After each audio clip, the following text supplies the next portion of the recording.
Abra sua Bíblia, por favor, em Isaías, capítulo de número 9.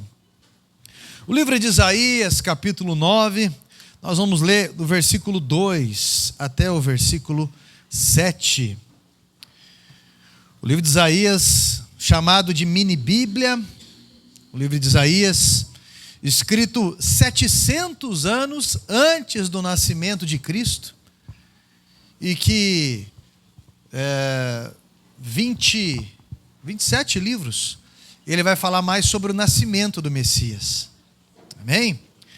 Todos acharam? Isaías capítulo 9, versículo 2 a o versículo 7. Diz assim: O povo que andava em trevas viu grande luz, e aos que viviam na região da sombra e da morte, resplandeceu-lhes a luz. Tu, Senhor, tens multiplicado este povo e aumentaste a sua alegria. Eles se alegram diante de ti, como se alegram no tempo da colheita, e como exultam quando repartem os despojos. Porque tu quebraste o jugo que pesava sobre eles, a vara que lhes feria os ombros e o cetro do seu opressor, como no dia da vitória sobre os medianitas. Porque toda bota com que o guerreiro anda no tumulto da batalha, e toda roupa revolvida em sangue serão queimadas, servirão de pasto ao fogo, porque um menino nos nasceu, um filho se nos deu, o governo está sobre os seus ombros, e o seu nome será maravilhoso conselheiro, Deus forte, Pai da eternidade, Príncipe da paz.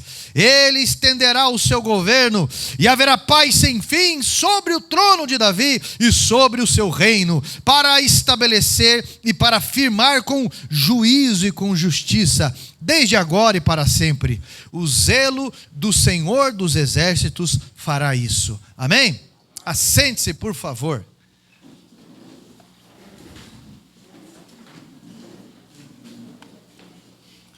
Repita comigo assim, em alto, me ajude a pregar. Repita comigo assim, em alto e bom som. Eu preciso tomar uma postura. Isso, você ensaiou igual quando Deus fez o homem, agora Deus vai fazer a mulher. Repita comigo assim, eu preciso tomar uma postura. 1, 2, 3 e... Eu não estou um bom dirigente de coral não. 1, 2, 3 e... Eu preciso tomar uma postura. Aí, ó. Eu preciso tomar uma postura. Realmente, você precisa tomar uma postura. E o que é o nascimento de Jesus? O nascimento de Jesus é uma postura de Deus. Deus não ficou de braços cruzados quando as coisas aparentemente tinham dado errado. Deus tomou uma postura. Meu irmão, presta bem atenção. A pior ilusão é alguém achar que sua escolha não lhe trará desafios dignos do resultado que deseja. O nascimento de Jesus, ele nos ensina muitas lições. Algumas chamou a atenção o meu coração para transmitir para vocês. Qualquer decisão minha e sua, haverá um desafio. Quando Deus criou Adão e Eva, criou para serem família dele. Mas Adão e Eva o desprezaram.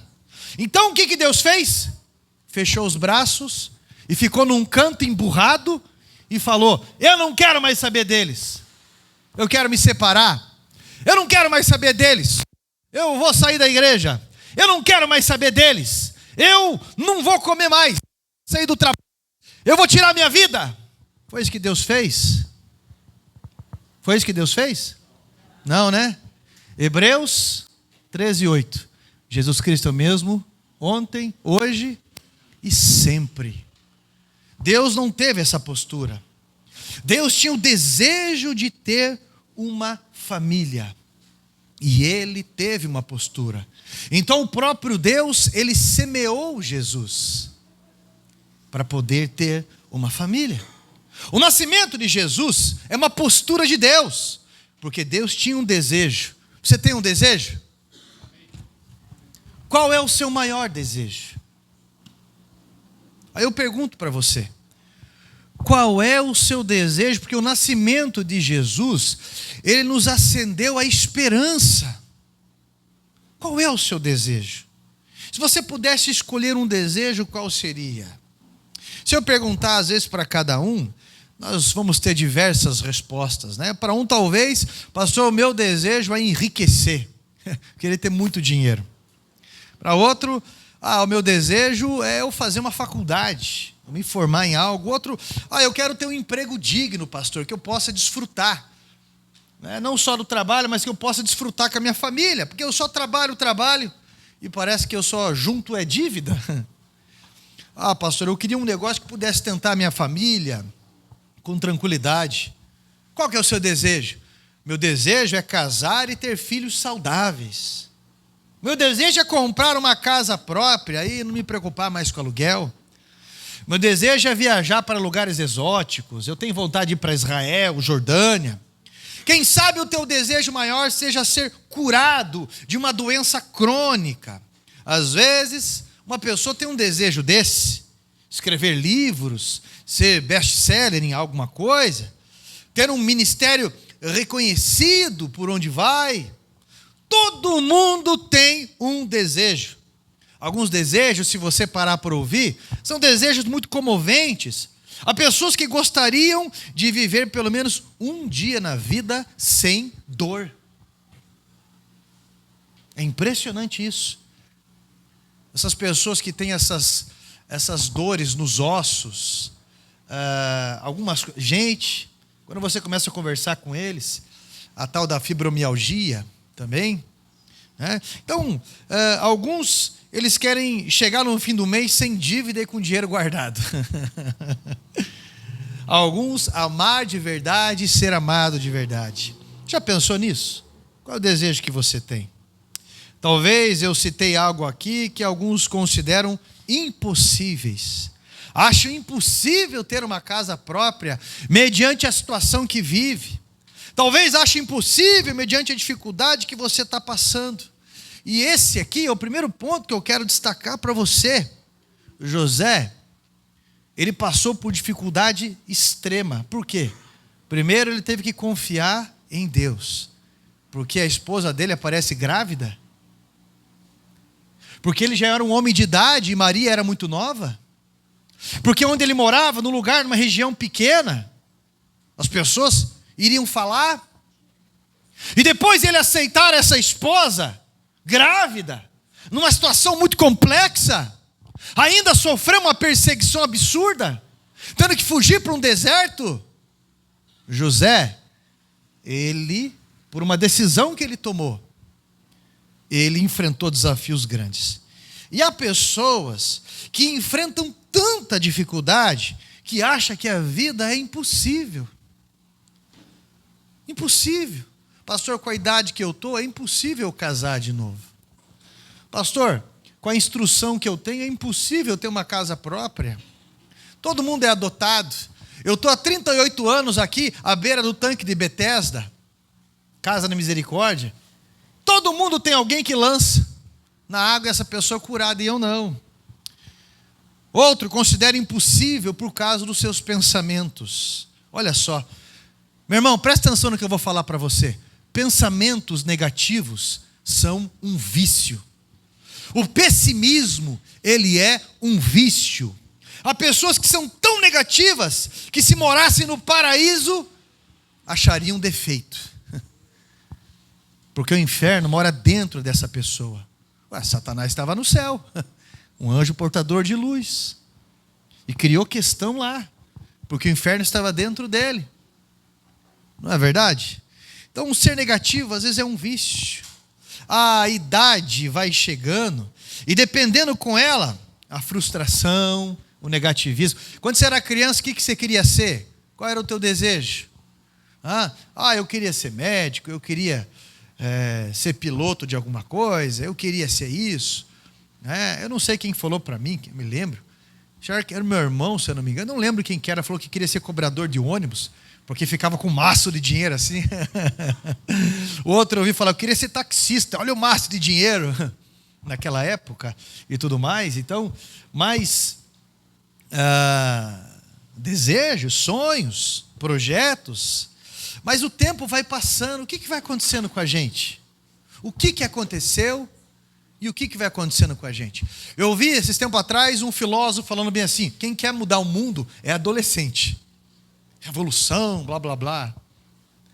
Adulto maduro mesmo, ele só quer arrumar sua cama, ter sua comida, ajudar quem está mais perto dele, melhorar a vida dessa forma.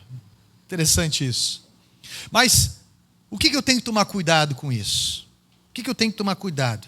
Que às vezes a gente enfrenta tanta dificuldade na vida, tanta situação, tanta frustração, que parece que a vida se torna impossível. A fé se resume em ir num culto final de semana, receber uma anestesia e continuar a vida como está.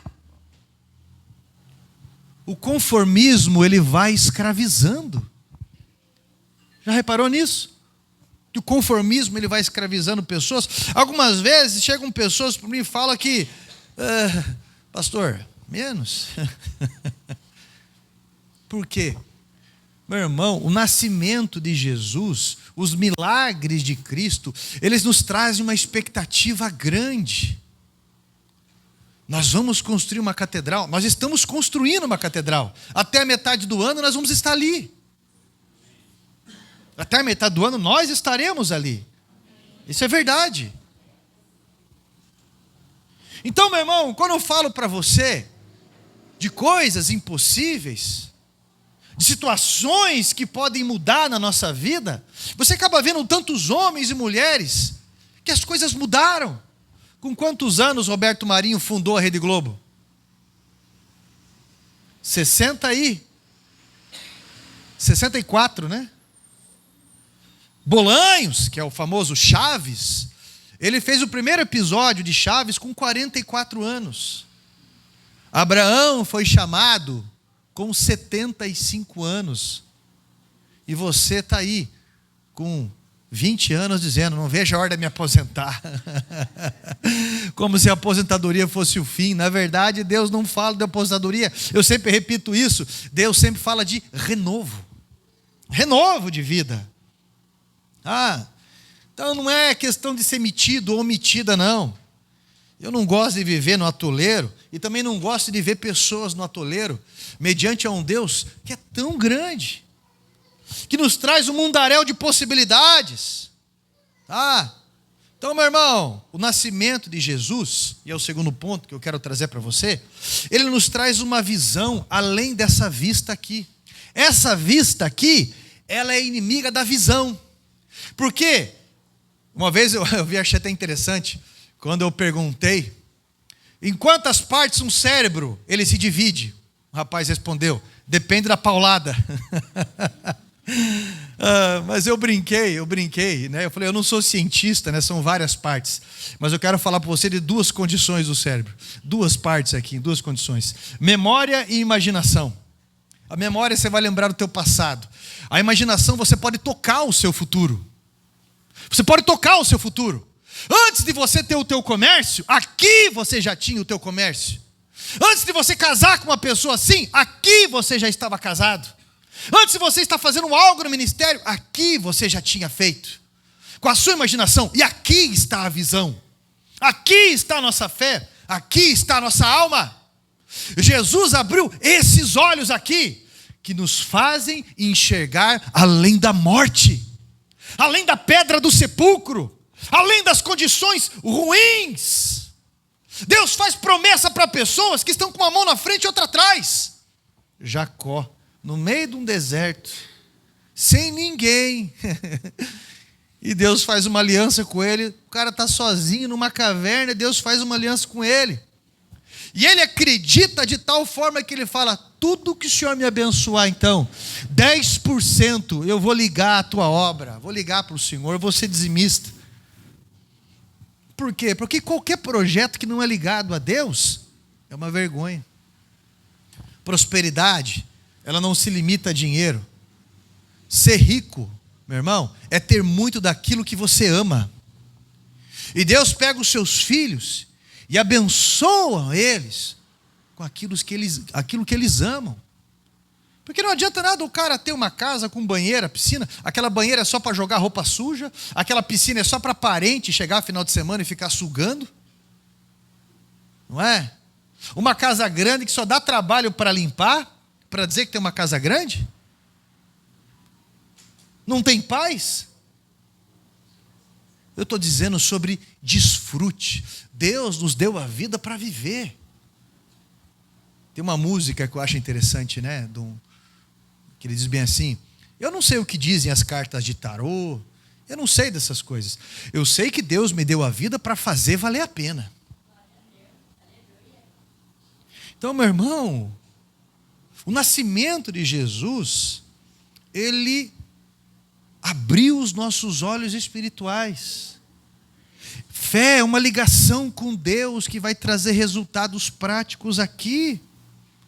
Porque até então nós olhávamos a vida pelo ângulo do trauma. Eu não posso casar porque eu sou arredio a homem, eu sou arredio a mulher. Por que a mulher? Porque a minha mãe me abandonou, no seu inconsciente está assim. Porque eu sofri demais. Ou porque o meu pai, que era a primeira figura masculina na minha vida, me fez algo terrível.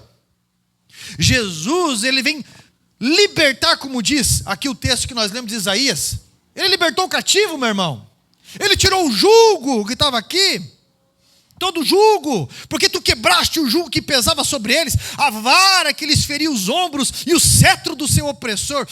Como no dia da vitória sobre os medianitas. Isso é, Deus, ele tirou os nossos olhos daquele trauma. E ele ligou os nossos olhos no céu. Onde há milagre. Onde há esperança. Onde há um inconformismo. A derrota. E é por essa misericórdia, por essa graça que nós levantamos todos os dias. Meu irmão, olha, eu lembro 2014, se eu não estou enganado, mais ou menos, eu li um livro chamado 40 Dias para a Fé, do pastor Jack Coy Jr., porque eu me apaixonei pela biografia do pai dele, Jack Coy. E eu comprei esse livro sem reparar o Júnior no final. E o que eu achei interessante, o que eu achei maravilhoso em tudo isso, foi que houve um despertar de fé. E eu comecei a orar nessa coluna aqui, e eu falei: Senhor, nos dá graça de comprar esse imóvel. E Deus falou: no momento certo, o meu plano com vocês é muito maior. Eu chamei a liderança da igreja, eu falei para toda a liderança da igreja. Nós compramos uma área, estamos construindo uma catedral, compramos mais. Mas fé é uma ligação. Eu tenho visto pessoas serem curadas por fé.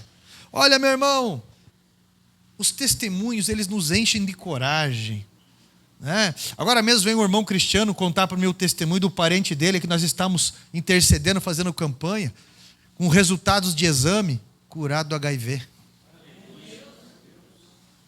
Eu acho interessante isso.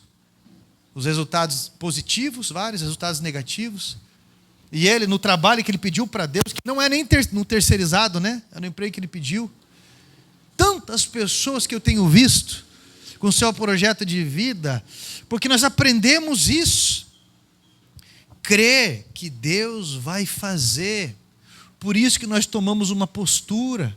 Crer que Deus vai agir.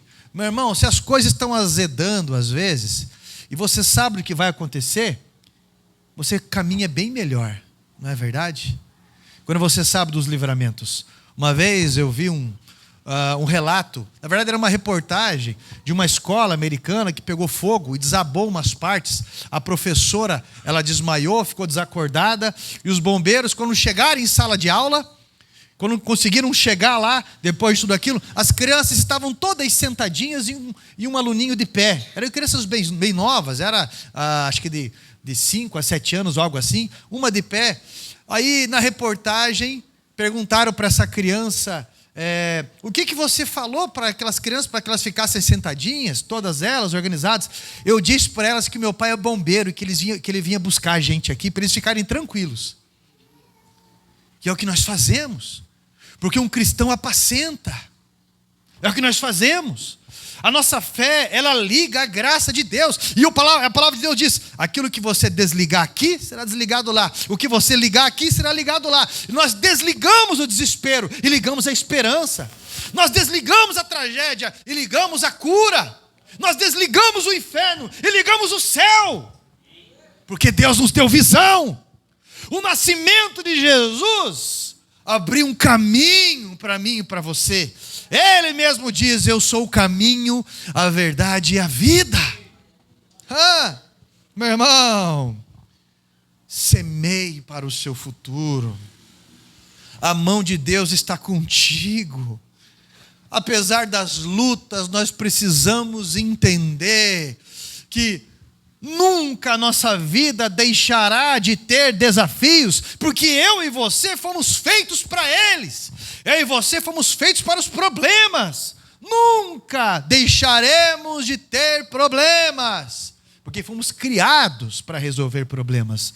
E mediante os desafios, as pressões que você sofreu na vida, ou sofre talvez, isso é uma escola vocacional para ser inciso diante desses problemas.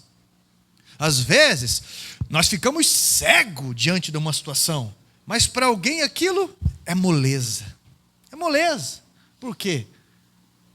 Porque essa pessoa foi vocacionada, instruída para tal coisa. E assim, a Bíblia nos ensina a ter comunhão, convivência, tolerância, perdão, amor.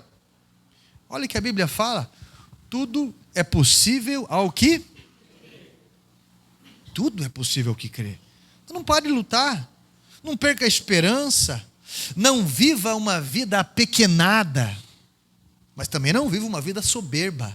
Pelo amor de Deus. Não confunda simplicidade com mesquinharia. Entenda o que eu estou falando. Terceiro ponto que me chama a atenção aqui sobre o nascimento de Jesus, que eu tenho que prestar atenção. Capítulo 1, capítulo 2 de Lucas. Ele vai deixar claro. Olha só. Talvez eu estou falando com alguém que estacionou na vida, que estacionou no casamento, que estacionou na sua profissão, que estacionou no seu ministério, que estacionou no seu corpo. Talvez eu estou falando com alguém que literalmente está estacionado. E olha, o nascimento de Jesus nos ensina algo interessante. A religião judaica estacionou.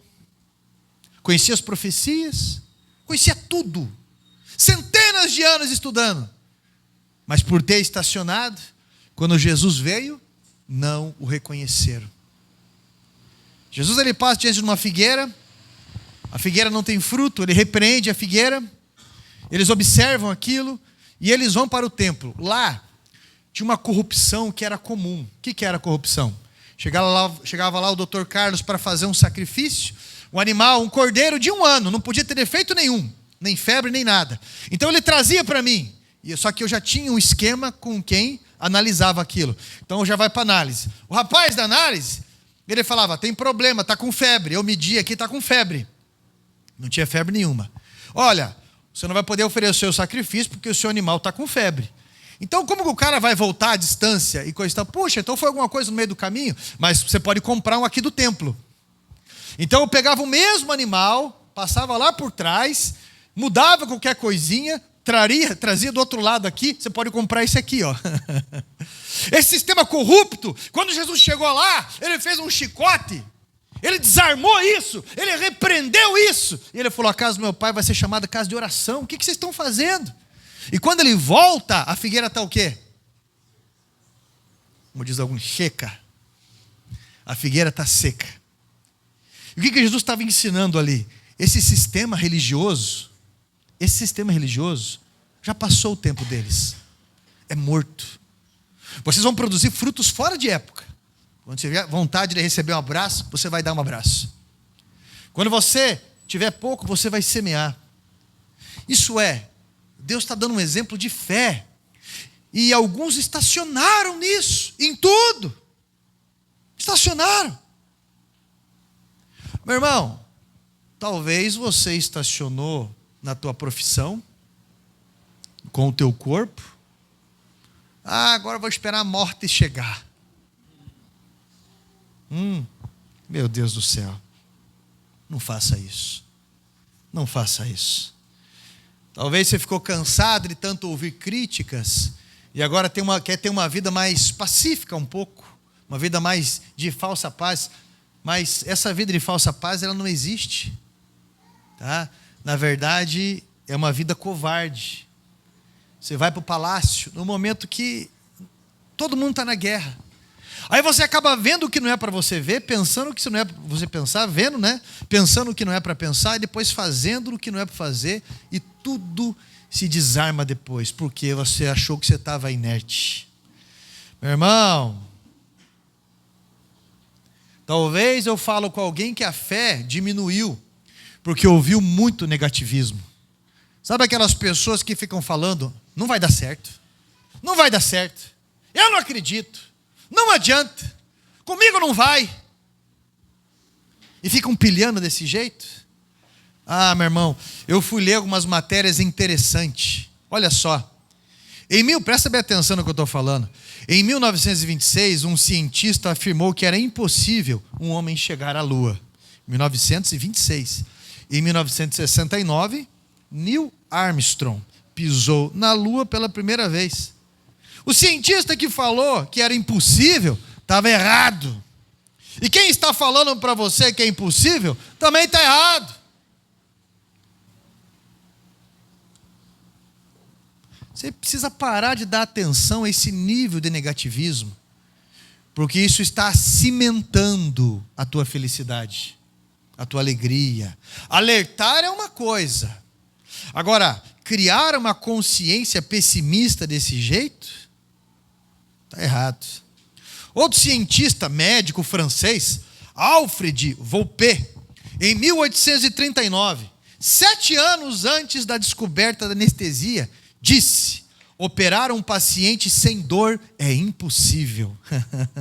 Ele estava errado, né? Inventaram anestesia e ele foi provado que ele estava errado. Um outro físico e matemático aí, inglês, chamado William Kelvin, profetizou erradamente: a máquina é pesada demais para o ar. Voar é impossível. E ele disse isso em 1890.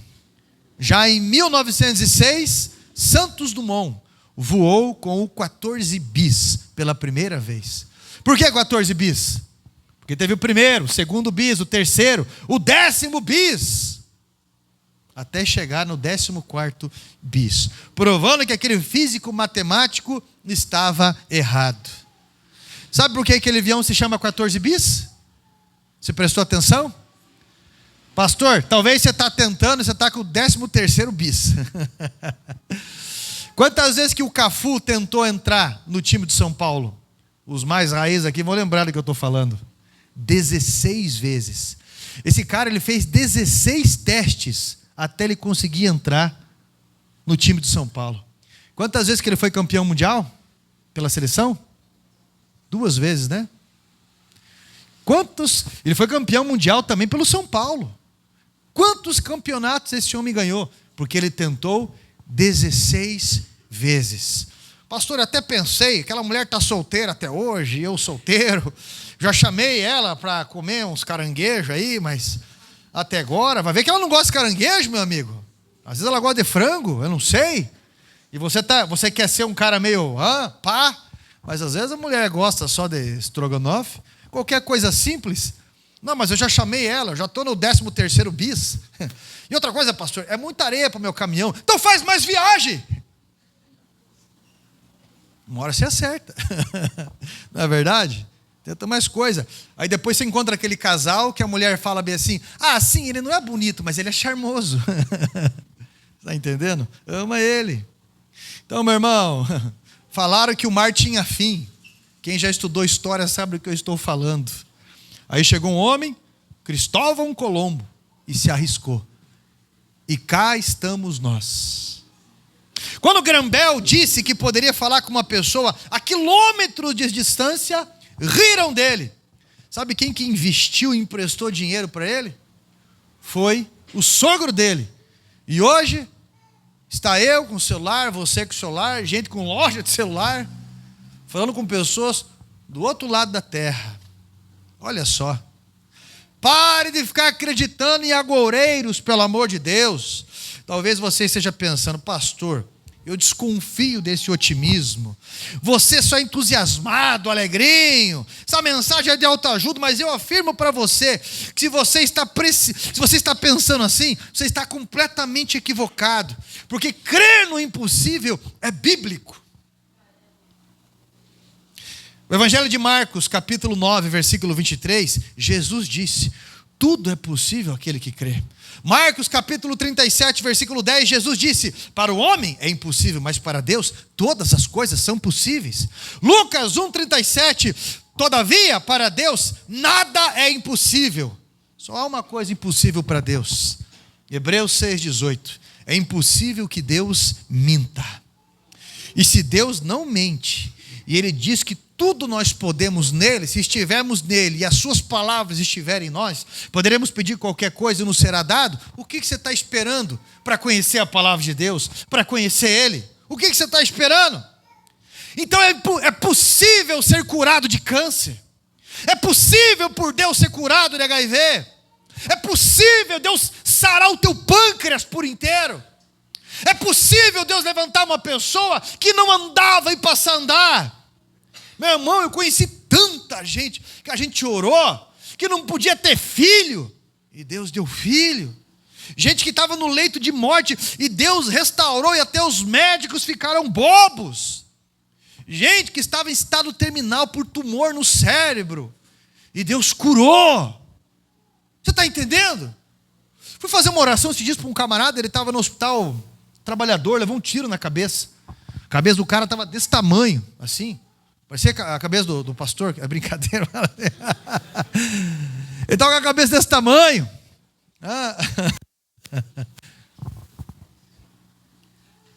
O cara parece que não levou nada na cabeça, só tem uma cicatriz. Tiro no meio da cabeça, irmão. Você está entendendo? Uma oração de 2 minutos ali. Senhor, o Senhor tem um projeto nessa vida. Pai, restaura ele para testemunho. Dá mais uma chance para ele, porque o Senhor é o Deus misericordioso. Meu irmão, Deus faz o impossível. Deus vai te iluminar e você vai avançar. É simples assim.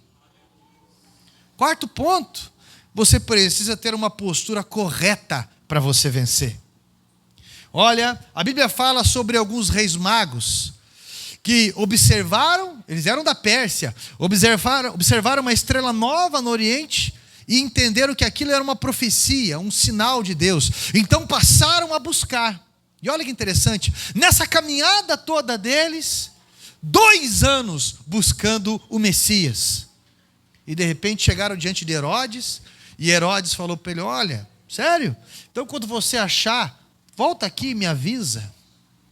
2 anos enfrentando desafios, calor, frio, dando dinheiro, pagando, se esforçando pela fé, por aquilo, pela visão que eles tiveram, interpretado pela Escritura, para encontrar o Messias. 2 anos buscando Jesus. Há pessoas que insistem em ter uma postura errada, dizem que querem algo, mas que postura é essa? Não se preparam. Você quer ser grande sem fazer as pequenas coisas primeiro? Tudo que é grande começou pequeno. Eu achei interessante esse tempo atrás, o Cauã, o filho mais novo, né, ele está com 14 agora, ele estava com 10, e ele falou: pai, eu quero ser um engenheiro também, igual o tio, é engenheiro também. Eu falei: que legal, então você tem que gostar de cálculo, no mínimo você tem que fazer matemática. Esse menino foi sozinho, e ele se matriculou em cursos especiais na escola dele de matemática. Esse menino, ele joga xadrez todo dia, ele é muito estratégico, todo dia, alguns aqui que jogam xadrez sabem disso que eu estou falando com ele, tá? Então, um clube de matemática, entrou em campeonatos de matemática, as notas dele nessa área foram lá em cima também, mas ele teve uma postura, Como que você quer casar? Como que você quer melhorar o teu casamento? Como que você quer que se apaixonem por você? Como que você quer melhorar a tua renda, fazendo sempre do mesmo jeito? Quanto que você vale? Quanto vale o teu tempo? Pelo amor de Deus. Está entendendo? Então, olha, meu irmão, é importantíssimo você entender sobre o que eu estou falando. O cara quer ser, mas o que você quer ser? Ah, pastor, eu quero ser isso, comércio exterior, entendeu? Eu quero fazer também lá fora, isso. Não pega uma chave de fenda para aprender a usar com o seu pai. Não arruma a própria cama. E o pior, Falando para você porque eu pastorei há mais de 20 anos e escuto muita coisa. Não puxa nem a descarga. Moça, homem. Não, mas eu quero ser grande, sabe? Eu quero mudar o mundo, eu quero fazer revoluções. E eu não vou precisar puxar descarga, porque puxarão para mim. Está entendendo o nível? As pessoas que vieram de baixo. Eu lembro do Silvio Santos, quando ele era responsável por aquele banco pan-americano, né? É isso, né? E os parentes que ele tinha deixado a administração fizeram uma dívida de 2 bilhões. Só a situação, maracutá e bababá. O que o Silvio Santos fez? Ele é um cara que veio de baixo. Ah, é? Então eu vendo. Toca a minha vida aqui, não preciso disso. Quem que se quebrou foi os parentes que aprontaram. Ele continuou bem e coisa está. Por quê? Porque veio de baixo. Aprendeu a fazer as pequenas coisas. Você está entendendo o que eu estou falando? Aí você quer ter um casamento estável. Não, eu quero ser chefe. Eu quero ser chefe, eu quero ter minha empresa para ninguém mandar em mim. Você está enganado. Quem vai mandar em você é o cliente. E olha, vai desgastar você muito mais do que chefe. Não, eu não vejo a hora de fazer 18 anos ou de ter o meu trabalho. Eu não vejo a hora de casar. Eu não vejo a hora disso, porque daí eu vou ter a minha liberdade, eu vou ter a minha, sabe? Quem que vai contar para ele ou para ela? Quando você chega num tempo da tua vida, você vê que você é só um pagador de conta. Que quer o bem de todo mundo, que quer ajudar todo mundo a se levantar e se preparar para a vinda do Messias ou para ele te buscar. E nessa caminhada toda, você vai desfrutando. Vai dando risada, chega alguém perto de você brabo, você calma, sai tudo na urina depois. Para. Vai ficar tudo bem. Você tem que se preparar para as coisas grandes. Você tem que se atualizar. Você está entendendo? É importante isso. Senão a gente fica com aquela visãozinha de sempre. Não tem renovo, não tem ânimo. Tá? Quinto ponto para finalizar com vocês aqui. Eu sempre digo isso para repetir.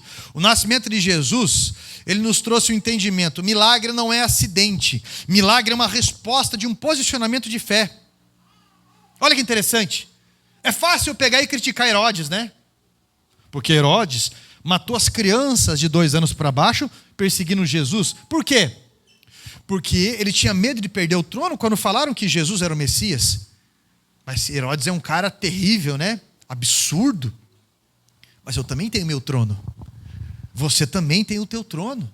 Você também tem o teu reino. Negar o seu descanso, negar o seu dinheiro, negar a tua razão, negar a tua idade às vezes, negar o teu cansaço, negar tantas coisas assim, é negar o trono para respeitar Jesus. É fácil eu condenar Herodes, difícil é eu deixar o meu trono também, porque Cristo falou, se você quer vencer, meu irmão, você quer ser o meu discípulo, você quer caminhar comigo, negue-se a si mesmo, tome a sua cruz. Porque para Deus não há impossível, meu irmão. Precisa entender isso. Precisa de uma mudança de postura. Precisa parar de ter tanto orgulho governando a vida. Precisa parar de ter tão rígido no relacionamento com pessoas. Estou aqui, é 7h30. Não chegou às 7h30? Pronto. Sempre. Tem gente que é o seguinte, 7h30 nunca vai chegar nesse horário. Aí é disciplina, é diferente. Mas estou falando de pessoas que são absurdamente intolerantes na vida. Não têm amizades sustentáveis. Não tem uma vida estável. Por quê? Porque não permanece em lugar nenhum. E se não permanece em lugar nenhum, não constrói nada. Tem uma vida de nômade. Nômade, você vem, você suga tudo que você pode sugar e você vai para outro lugar sugar também. E é uma expressão maligna que Jesus falou ali em João 10:10, né? Roubar, matar e destruir. É para isso que veio Satanás. Um nômade faz isso. Jesus está nos ensinando, meu irmão, a ter laços eternos. Para isso, quando eu falo que milagre não é um acidente, é uma postura, deixar o teu reino. Foi que Deus chegou para Abraão e Deus falou para Abraão, sai da tua terra, da tua parentela. Mas e o lago que eu fiz para mim? Mas e a casa para minha aposentadoria? Mas eu queria tanto ver. Sai da tua terra, da tua parentela. Foi por isso que Deus falou com Jacó, e Jacó foi dizimista. Isso é, meu irmão, uma postura de fé. Foi por isso que o paralítico teve que acreditar e teve que andar. Que a mulher que há 12 anos, que sofria de um fluxo, ela levantou, ela teve uma postura e ela tocou em Jesus. Eu não sei há quanto tempo você está desse jeito, mas uma coisa é certa: ficar deitado, se lamentando e culpando os outros, não vai resolver nada, só vai piorar. Deus está chamando você para ter uma postura. Deus está chamando você para vencer. Ou você vai ficar até quando falando que o teu fígado está ruim? Ou você vai ficar até quando falando, meu irmão, olha aí, pastor, olha aqui. Até quando? Até quando você vai ficar reclamando de coisas que você precisa ter uma programática mínima para melhorar, para ter graça? Clama-me e responder-te-ei, e anunciar-te-ei coisas grandes e firmes que ainda não conhece. Tenha coragem, confie em Deus. Meu irmão, para que o mar fosse aberto, Moisés e aquele povo, eles tiveram que caminhar até o mar. Não é verdade? Aí eu te pergunto, qual a postura você está tomando para tocar em Deus? Qual é a iniciativa que você tem com o nascimento de Jesus? O que você está ligando aos céus para provar que você crê? Crer é um pronunciamento grego que significa posicionar-se. Qual é a tua postura? Quando Jesus chegou na casa de um homem condenado, chamado Zaqueu, o homem estava tão feliz que fez uma aliança ali. Se alguma coisa eu tenho defraudado, 4 vezes eu devolvo. E também eu distribuo aos pobres metade dos meus bens. O que Jesus falou? A salvação chegou até esse lugar. Aquele homem teve uma postura de coragem, uma postura de fé. E o que você tem? Eu tenho desculpa. Eu sou formado em desculpologia, sabe? Sou desculpólogo. Precisa de uma desculpa? Fala comigo que eu invento. É muito cedo ainda. O ano não terminou, vou deixar para janeiro. Ah, mas janeiro ainda, né? É só depois do carnaval que as coisas começam. Ah, meu Deus do céu. Deus está chamando você para tomar uma postura. E você verá a glória de Deus. Porque quando você se posiciona com Deus, Jesus está ensinando no Sermão do Monte. Ele pega e fala isso, né? Ele fala, bem-aventurados puros de coração, porque verão a Deus. Quando ele fala puros de coração, não é alguém perfeito. Ele está falando, bem-aventurado aquele que está acreditando puramente. Porque você vai ver Deus nessa situação. Você vai ver Deus no teu casamento, você vai ver Deus nas tuas finanças, você vai ver Deus na tua saúde, você vai ver Deus agindo ali. Bem-aventurados puros de coração, porque verão a Deus. Deus está chamando você para ter uma postura de fé, e eu não sei qual postura é essa, mas eu sei que essa mensagem é de confronto. O nascimento de Jesus aconteceu. Jesus, meu irmão, nós celebramos um culto porque Ele vive, não é um fúnebre, é uma celebração, porque nós cremos. Nós estamos aqui porque nós cremos. Um dia, meu irmão, Martinho Lutero teve um sonho, e ele disse que o capeta apareceu para ele, ali, aquele estereotipo que você já conhece, 2 chifres, ali, uma cara estranha, coisa e tal. Uma vez falaram para mim que o capeta tinha cavanhaque, que era para eu tirar o cavanhaque que eu usava. E aquele estereotipo assim, né? 2 chifres, a camisa do Corinthians, aquelas coisas. Ali... ah, meu Deus do céu. E falou para ele bem assim: Lutero, você não pode servir a Deus. Você está dizendo que você é o tal? Você tem esse pecado, esse pecado, esse pecado, esse pecado. E listou os pecados dele. Lutero, no sonho, olhou para o capeta e falou: mas tem mais esse. Ah, é verdade. Ele lembrou o capeta colocou.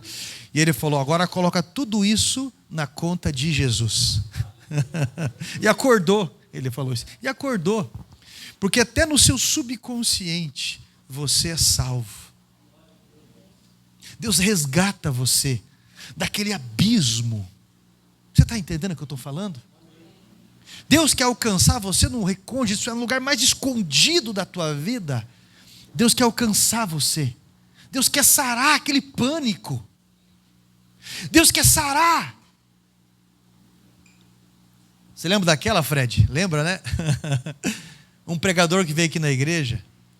Nem eu conhecia ele, ninguém conhecia aquele cara. Eu nem sei quem indicou ele para mim. Mas eu ouvi falar coisa boa dele. Então ele chegou aqui, estava pregando, parou de pregar. Deus está falando comigo aqui. Quem que é Fleidervan? Todo mundo ficou quieto. Daí a esposa dele cutucou, ele falou, quem que é Fleidervan? Daí o Fred pegou e fez assim, ó. Vem até aqui à frente. Vem até aqui à frente.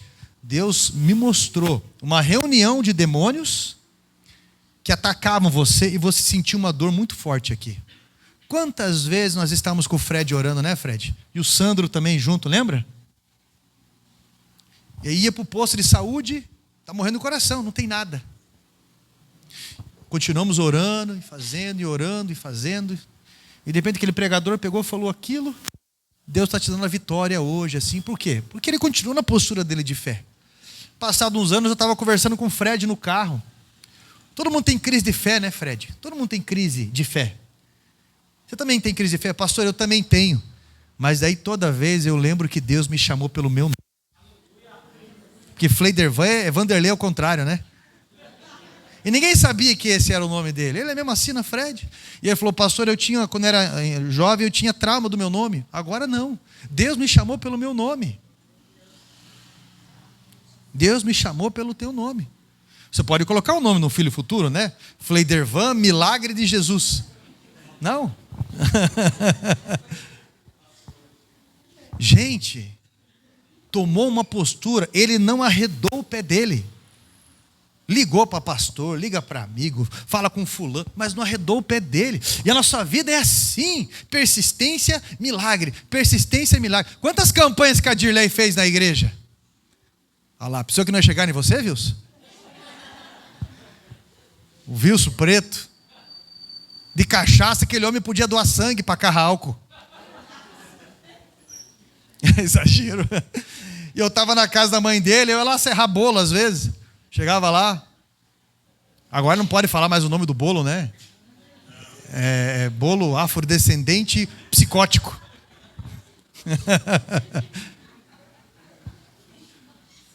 Afrodescendente psicótico. Aí, o Wilson passou de bicicleta uma vez ali. O dia que eu for crente, eu vou ser crente de verdade. Não vou ser igual a esses porcaria aí.